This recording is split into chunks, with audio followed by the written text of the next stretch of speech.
El tema principal del ple municipal de setembre va ser l'aprovació inicial de les ordenances per a l'any 2011.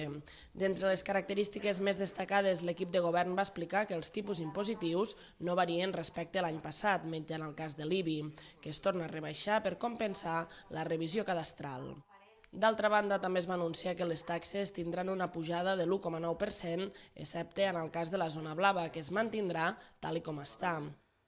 Aquest punt, que va generar debat entre els partits representats al ple, va resultar aprovat amb els vots a favor de PSC, Iniciativa i el regidor no escrit David Chacón, els vots en contra de Convergència i Unió i el Partit Popular i l'abstenció d'Esquerra Republicana. Pel que fa a la planificació territorial, es van aprovar per unanimitat els dos punts presentats. Per una banda, sol·licitar a la Generalitat la declaració de conjunt d'especial interès en l'àmbit del sector ponent, perquè els seus veïns puguin accedir a més ajudes per a la rehabilitació d'edificis. I per l'altra, l'aprovació provisional del pla especial del conjunt de terrenys de la masia de Can Tries per reubicar la zona d'aparcament que va desaparèixer amb la construcció de la bassa de laminació.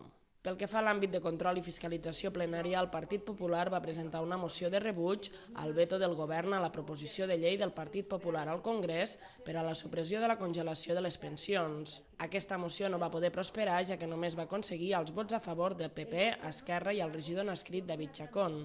Per la seva banda, PSC i Iniciativa van votar en contra i Convergència i Unió es va abstenir. En aquest ple també es van celebrar les juntes generals de les empreses municipals i en aquest sentit es va acceptar la dimissió de Jorge Angusto com a gerent de Vigem i en el seu lloc es va nomenar a Alicia Valle.